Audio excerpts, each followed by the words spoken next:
आज हम लोग बात करेंगे मार्स और मून पे देखे जाने वाली कुछ अजीब और हैरानकुन चीजों के बारे में। मार्स जो कि हमारे ऑर्बिट का एक छोटा सा हिस्सा है।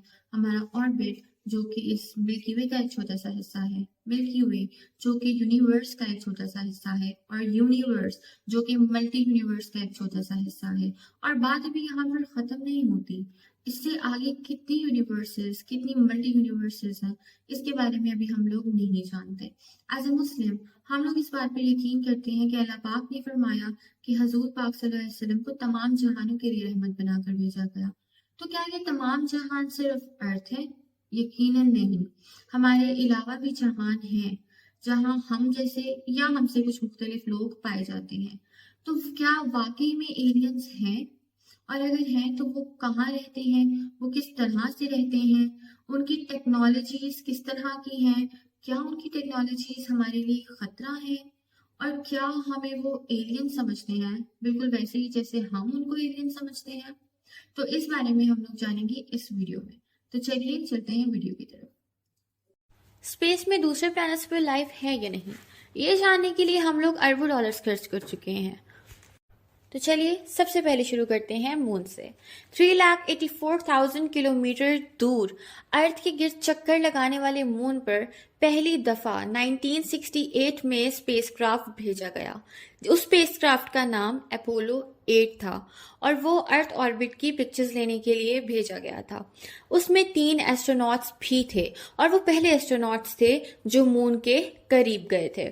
उन्होंने वहां पर कुछ ऐसा देखा जिसको सुनकर आप लोग भी हैरान हो जाएंगे।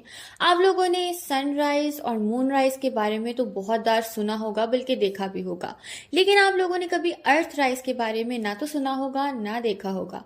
जी हाँ, उन एस्ट्रोनॉट्स ने ये हसीन मंजर ना तो सिर्फ देखा बल्कि इसकी तस्वीर खींचकर अपोलो 8 के जरिए से भेजी। इस मिशन के ठीक 1 साल बाद अपोलो 11 को चांद पर भेजा गया, जिसमें 2 एस्ट्रोनॉट्स थे, नील आर्मस्ट्रॉन्ग और एल्ड्रिन। नील आर्मस्ट्रॉन्ग को तो आप सब लोग जानते होंगे, वो पहले एस्ट्रोनॉट थे जिन्होंने चांद पर कदम रखे। और ना तो सिर्फ कदम रखे, नील आर्मस्ट्रॉन्ग और एल्ड्रिन ने 2 घंटे तक चांद पर मून वॉक भी की और आते हुए चांद से चांद की मिट्टी का सैंपल भी लेकर आए। कहते हैं कि चांद पर ना तो हवा होती है और ना तो ऑक्सीजन होता है। इसी वजह से नील आर्मस्ट्रॉन्ग के जूतों का निशान आज भी चांद पर मौजूद है। एस्ट्रोनॉट्स ने अपनी आंखों से तो चांद पर कुछ नहीं देखा, लेकिन सैटेलाइट्स जो कि चांद के गिर्द रिवॉल्व करती रहती हैं, वहां से बहुत सी ऐसी तस्वीर नासा को मिली हैं जो इस बात का सबूत देती हैं कि चांद पर कोई ना कोई गड़बड़ जरूर है। एलियन रिसर्चर स्कॉट सी वार्निंग का कहना है कि नासा से मिली हुई पिक्चर्स में बहुत से ऐसे स्पॉट्स देखे गए हैं जिनको देख के ये कहा जा सकता है कि वहां पर अंडरग्राउंड एलियंस हैं। चांद पर एक बिल्डिंग की तरह का कुछ देखा गया, सेम वैसे ही बिल्डिंग्स जैसे कि हमारी अर्थ पर पाई जाती हैं। और हैरानी की बात तो ये है कि जब स्कॉट सी वार्निंग ने उस पर अपनी रिसर्च की और जब उस रिसर्च को पब्लिश कर दिया गया तो कुछ ही दिनों बाद उस पिक्चर में से वो बिल्डिंग गायब हो गई। अब वो एलियंस ने कुछ किया या फिर नासा ने उस पिक्चर को एडिटिंग करके रिमूव कर दिया, ये कोई नहीं जानता। लेकिन अगर नासा ने ऐसा किया तो आखिर क्यों? एक और हैरानकुन बात यह है कि मून का जो निचला एरिया है, यानी कि जिसको डार्क मून भी कहा जाता है, जो कि 43,000 स्क्वायर किलोमीटर बड़ा है, वो मून की मिट्टी से नहीं बना। यानी कि जो नील आर्मस्ट्रॉन्ग मून से जाके मिट्टी का सैंपल लाया था, वो सैंपल उस मिट्टी से मैच नहीं करता और उस मिट्टी के अंदर मेटल्स के बहुत से पीसेस पाए जाते हैं। साइंटिस्ट का कहना है कि 40 अरब साल पहले कोई बड़ा एस्ट्रॉइड चांद से टकराया, जिसकी वजह से वो मेटल के पीस वहां पर मौजूद हैं। लेकिन एलियन रिसर्चर्स ये कहते हैं कि ऐसा नहीं हो सकता, क्योंकि अगर कोई इतना बड़ा एस्ट्रॉइड चांद से टकरा जाता तो चांद तो 2 टुकड़ों में बट जाता। और तो और उनका कहना है कि हो सकता है कि वहां पर कोई एलियन सिविलाइजेशन हो। तो चलिए अब बात करते हैं मार्स की। मार्स जो कि अर्थ से 40 करोड़ किलोमीटर की दूरी पर है। नासा ने सबसे पहले मार्स पर जाने का डिसाइड किया क्योंकि وہ سیارہ دنیا کے سب سے قریب پایا جاتا ہے۔ سن کے گرد ریوالو کرتے ہوئے 2 سال میں ایک وقت ایسا آتا ہے جب مارس دنیا کے اور بھی زیادہ قریب ہو جاتا ہے، یعنی کہ وہ صرف 6 کروڑ اور 20 لاکھ کلومیٹر کی دوری پر رہ جاتا ہے۔ لیکن یہ دوری بھی کوئی اتنی کم نہیں ہے۔ مارس پر روبوٹس کو بھیجنے کے لیے 7 مہینے کا عرصہ چاہیے ہوتا ہے۔ اب تک مارس پہ 21 روبوٹ بھیجے جا چکے ہیں، جس میں سے صرف 4 ہی لینڈ کرنے میں کامیاب ہوئے۔ باقی کے 17 روبوٹس راستے میں ہی کریش کر گئے۔ جو 4 روبوٹس لینڈ ہو چکے ہیں وہ اب تک مارس پر ہی ہیں اور سٹل اپنے مشن پر ہیں، اور اب تک وہ ہزاروں کی تعداد میں بہت سی سٹرینج چیزوں کی پکچرز بھیج چکے ہیں۔ ایلین ریسرچر اسکاٹ سی وارنن کا کہنا ہے کہ ہمارے پاس انف انفارمیشن ہے یہ ثابت کرنے کے لیے کہ مارس پر زندگی پائی جاتی ہے۔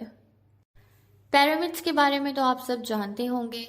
اس نے تو دنیا میں بھی ایک عجیب سی ہلچل مچا کے رکھی ہے، پر سیم اسی طرح کے پیرامڈس اب مارس میں بھی دیکھے جا سکتے ہیں۔ مارس سے ملنے والی کچھ پکچرز میں پیرامڈس دیکھے جا سکتے ہیں، اور اسکاٹسی کا کہنا ہے کہ یہ پیرامڈس مارس پہ رہنے والے چھوٹے چھوٹے ایلینز نے بنائے ہیں۔ کیوریوسٹی روور، اس روبوٹ کو بھیجنے میں $2.5 ارب کا خرچہ آیا، اور اس روبوٹ نے بہت سی پکچرز بھیجیں، اور ان پکچرز نے انٹرنیٹ پہ عجیب سی ہائپ کریٹ کر دی۔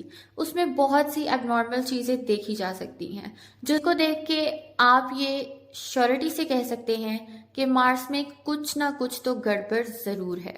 1976 میں وائکنگ نے ایک پکچر کیپچر کر کے بھیجی جس میں صاف طور پر ایک بڑا فیس کا سٹیچو دیکھا جا سکتا ہے، جیسے کہ ایجپشن سٹیچوز ہوتے ہیں اسی طرح کا ملتا جلتا ایک سٹیچو مارس پر بھی پایا گیا ہے۔ ناسا کا کہنا ہے کہ یہ ایک بڑی چٹان ہے جس پر جب لائٹس اور شیڈوز کا ایک کمبینیشن بنتا ہے تو یہ ایک چہرے کی طرح سے نظر آتی ہے۔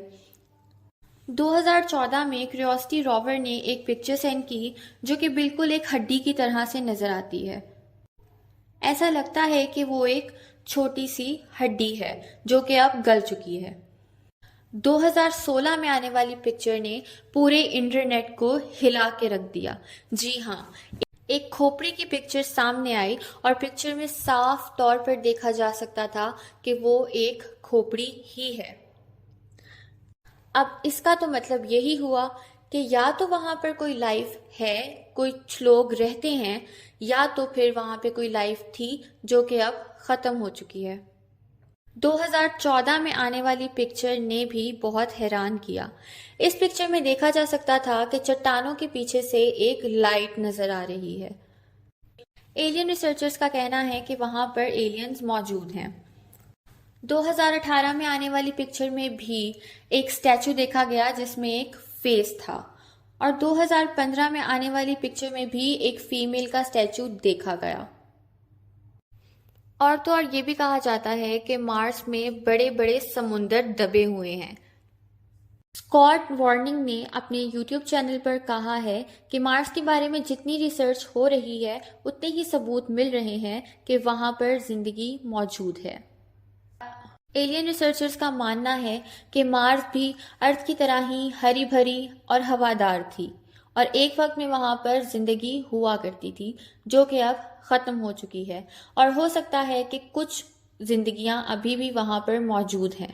حال ہی میں مارس سے ملنے والی ایک پکچر میں صاف طور پر انجن دیکھا گیا، بالکل انجن کی طرح کا، جس طرح سے ہماری ارتھ میں انجنز ہوتے ہیں بالکل اسی شکل کا، اور کہا جا رہا ہے کہ یا تو وہ کسی چیز کا انجن ہے یا تو پھر وہ UFO کا کوئی ایک پرزہ ہے۔